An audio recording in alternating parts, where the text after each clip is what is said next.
സീതാദേവിയുടെ ജന്മഭൂമിയായ ജനക്പൂരിൽ നിന്നും ശ്രീരാമചന്ദ്രനായി ഒരു കൂട്ടം സമ്മാനങ്ങളാണ് എത്തിയത്. മിഥിലാപുരിയിലെ രാംജാനകി ക്ഷേത്രത്തിൽ നിന്നും സ്വർണ്ണ പാദസ്വരങ്ങളും വെള്ളിച്ചെരുപ്പുകൾ ഉൾപ്പെടെയുള്ള ആഭരണങ്ങളും ഇതിൽപ്പെടും.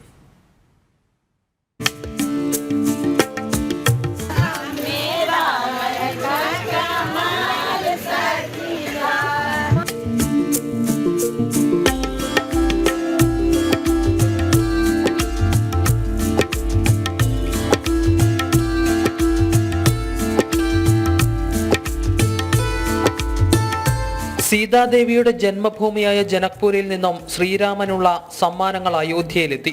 ജനുവരി 22-ന് നടക്കുന്ന പ്രാണപ്രതിഷ്ഠാ ചടങ്ങിന് മുന്നോടിയായി 3000-ലധികം സമ്മാനങ്ങളാണ് നേപ്പാളിലെ ജനക്പൂർ ധാം രാംജാനകി ക്ഷേത്രത്തിൽ നിന്നും അയോധ്യയിലെത്തിയത്. ശ്രീരാമ ജന്മഭൂമി ക്ഷേത്രത്തിൽ സ്ഥാപിക്കാനായി അഷ്ടധാതുവിൽ നിർമ്മിച്ച 2100 കിലോഗ്രാം ഭാരമുള്ള മണി, 108 അടി നീളമുള്ള ധൂപവർഗം, 1100 കിലോഗ്രാം ഭാരമുള്ള കൂറ്റൻ വിളക്ക്, സ്വർണ്ണപാദസരങ്ങൾ, 8 രാജ്യങ്ങളുടെ സമയം സൂചിപ്പിക്കുന്ന ക്ലോക്ക് എന്നിവയും പ്രത്യേക സമ്മാനങ്ങളാണ്. ഇവയ്ക്ക് പുറമെ വെള്ളിച്ചെരുപ്പുകൾ, ആഭരണങ്ങൾ, വസ്ത്രങ്ങൾ എന്നിവയും ശ്രീരാമനായി അയോധ്യയിലെത്തിച്ചു. 30ഓളം വാഹനങ്ങളുടെ അകമ്പടിയോട് കൂടിയാണ് ഇവയെല്ലാം അയോധ്യയിലേക്ക് എത്തിച്ചത്. ശ്രീരാമനായി സമ്മാനങ്ങൾ സമർപ്പിക്കാൻ കഴിഞ്ഞതിലുള്ള സന്തോഷത്തിലാണ് സമ്മാനങ്ങൾക്ക് പിന്നിൽ പ്രവർത്തിച്ചവർ.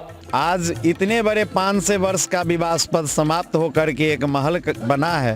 22 जनवरी की विधिवत प्राण प्रतिष्ठा और समुद्घाटन है, तो इसमें हम लोग हर्ष उल्लास के साथ जनकपुर वासी का एक फर्ज बनता है, क्योंकि ये त्रेता युग का एक संबंध है. हम लोग कोसेली यहाँ जनकपुर महानगर पालिका लगाए जानकी मंदिर संपूर्ण नागरवासी समस्त लोग यहाँ हजारों के संख्या में लगभग 700-800 लोग हम लोग आए हैं और साथ में 5000 भाड़ लेके आए हैं. जीजा जी हैं हमारे पहुना है, वो हमारे दीदी का हस्बैंड है, जीजा जी हैं वो हमारे. हम लोग बहुत खुश हैं जो हमारे पहुना, हम मिथिला वासी कहते हैं, हमारे दीदी जीजा जी गए नहीं, हमारे जनकपुर धाम में ही हैं. ശ്രീലങ്കൻ പ്രതിനിധി സംഘം കഴിഞ്ഞ ദിവസം അയോധ്യ സന്ദർശനം നടത്തുകയും സമ്മാനങ്ങൾ സമർപ്പിക്കുകയും ചെയ്തിരുന്നു. രാമോതിഹാസങ്ങളിൽ പ്രസിദ്ധമായ രാമായണത്തിൽ പരാമർശിച്ചിരിക്കുന്ന ഉദ്യാനമായ അശോക് വനികയിൽ നിന്നുള്ള ഒരു പാറയാണ് ശ്രീലങ്കൻ പ്രതിനിധി സംഘം ക്ഷേത്രത്തിലേക്ക് സമ്മാനിച്ചത്. രാജ്യത്തിന്റെ വിവിധ ഭാഗങ്ങളിൽ നിന്നും വിദേശങ്ങളിൽ നിന്ന് പോലും ക്ഷേത്രത്തിലേക്ക് സമ്മാനങ്ങൾ ലഭിക്കുകയാണ്. നാഷണൽ ഡെസ്ക്, ജനം.